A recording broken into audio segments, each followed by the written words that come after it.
Hi, I'm David Jansen. I'm the Executive Director of Brucemore here in Cedar Rapids. 2 weeks ago today, Derecho storm came through eastern Iowa, hit Cedar Rapids particularly hard, and we suffered an awful lot of damage here at Brucemore. We've received an awful lot of requests and questions and expressions of concern about how the estate fared. We are trying to keep people off the estate.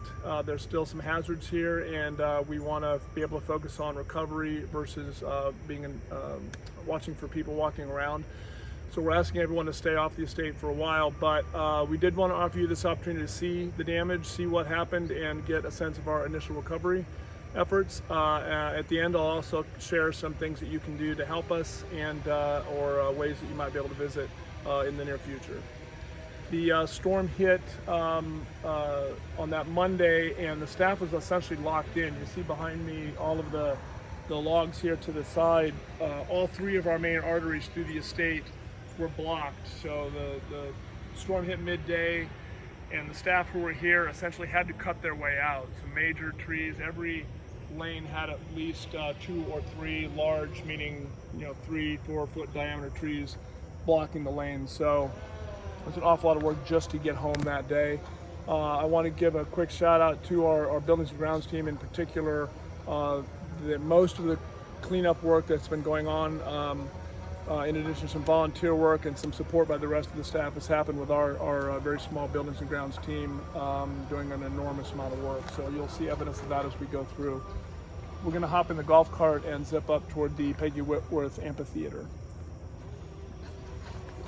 The perimeter fence line took a beating.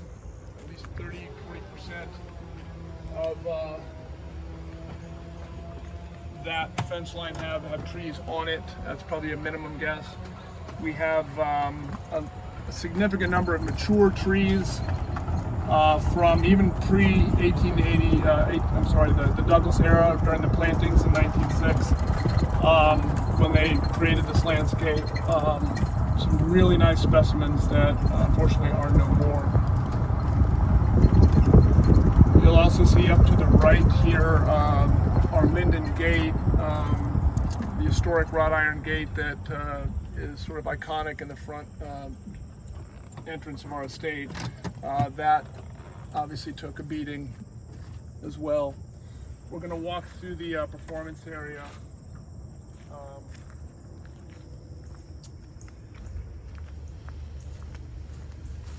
So this is entering the Peggy Whitworth Amphitheater with our stage. And you can see the breadth of the damage. Part of the destructive force of the storm is not only the way that it sheared the trees off up high, but uprooted some very mature trees. This timber area was designed as a rough barrier between the estate and between the neighborhood when it was designed by O.C. Simons. That's one thing to note as well, that in addition to losing trees, we've lost evidence of the landscape. As an historic site, we preserve the architecture as evidence of the past. We preserve archives, collections, photographs, artifacts as evidence of the past, but we very much have always considered the cultural landscape here at Brucemore evidence. It is an artifact for us. It is part of our collection. So not only have we lost trees, but we've significantly lost the way that the estate was designed and used. There was a great deal of purpose put into why the estate looks the way it does, and that will be a restoration effort that will last quite a few years. And when you think about the time it takes for a tree to mature, it'll take almost a generation to recover that. There are a lot of elements of hope in this for us as a staff. A lot of things remain despite the destruction. You'll note that the audience area here is in chaos, but the stage is intact. For me, that's a bit of a symbolism that we will be able to resume performances at some point. Brucemore has a long history of working with the cultural community and the artistic community on plays and theater and concerts, and that's certainly going to continue once we recover the landscape. That is part of our DNA. It's part of what Brucemore is. I would also point out, as we all know, the artistic community had already taken a hit with the COVID crisis. Artists, technicians, artistic organizations were already struggling to find funding, to find audiences. And we've always been a part of that community, so what we know we have to do is not only recover our estate, but recover that connection with the artists. Head up this way. If you look to your left, another reminder of our mission to preserve the estate. There are some statues and these urns around the pond that were put up in the 1920s. Really significant pieces of art that are out on the landscape. Another little ray of hope is that we suffered almost no damage to the art outside, to the statuary. We did remove 3 or 4 pieces from the landscape and put them inside. We also constructed, with Renderneck Associates, constructed these specially padded boxes to protect some of the elements that are still currently in jeopardy because of hangers, or we know there'll be tree work coming around them. For lots of reasons to continue to hope.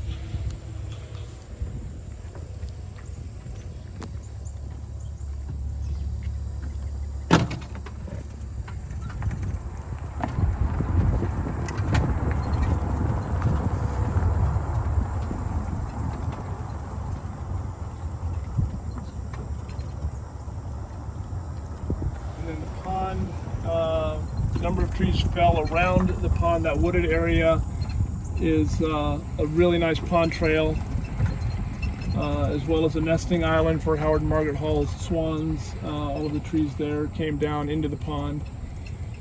Another element, you can see some leaners up here to the left.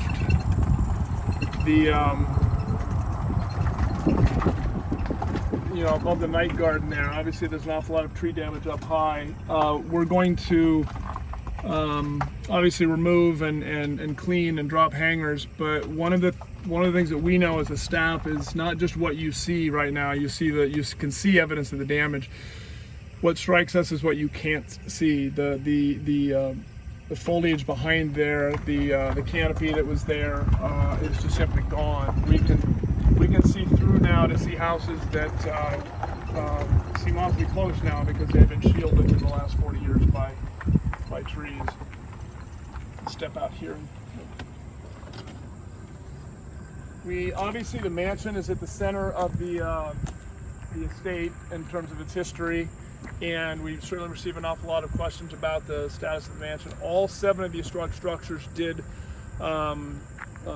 suffer damage. We're probably looking at about $1 million in damage to the buildings themselves. The mansion itself, there was a slate. This is the slate that's on the roof of the mansion, and on the north face, the storm was so severe that it flipped and tore some of these slate over onto the flat surface of the mansion. We're actually finding some of the slate in the gardens.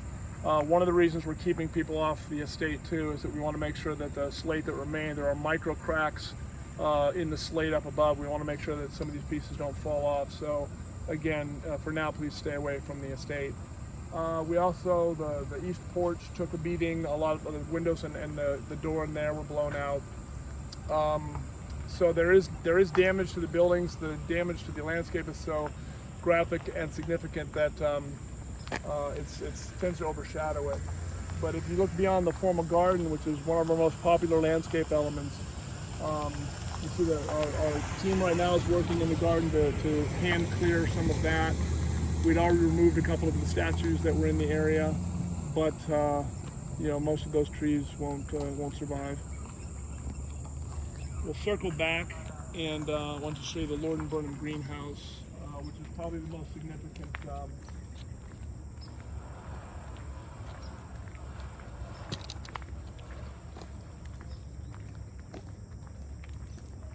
Walk up this way. This is one of the saddest areas. It's actually remarkably clean. The staff has been working in this area for about a week. We had a number of volunteers coming through this weekend as well. We're very grateful for that help. but we're talking about a 100-year-old oak, 75, 80-year-old sugar maple, some really significant trees in this courtyard that are no more.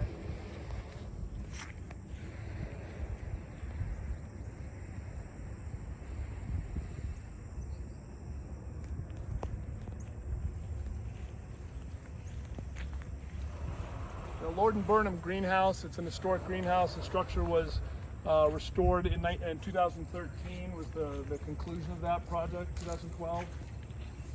It took a direct hit, obviously, from the sugar maple, as did the cold frames that we had constructed here. So it's among our most, well, that's the most significantly damaged building right now. The servants duplex just beyond took some direct hits as well onto the porches.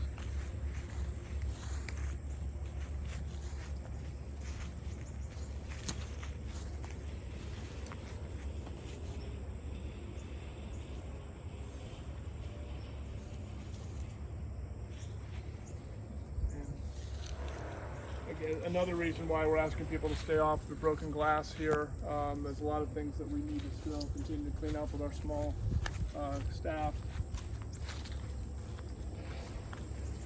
The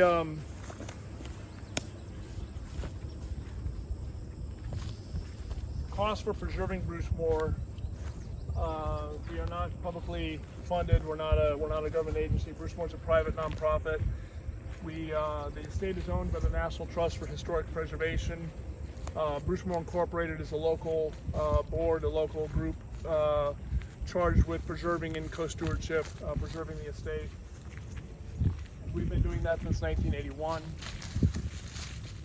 We had just finished, not finished, we were just on the verge of finishing our first ever capital campaign, the Pride and Preservation campaign.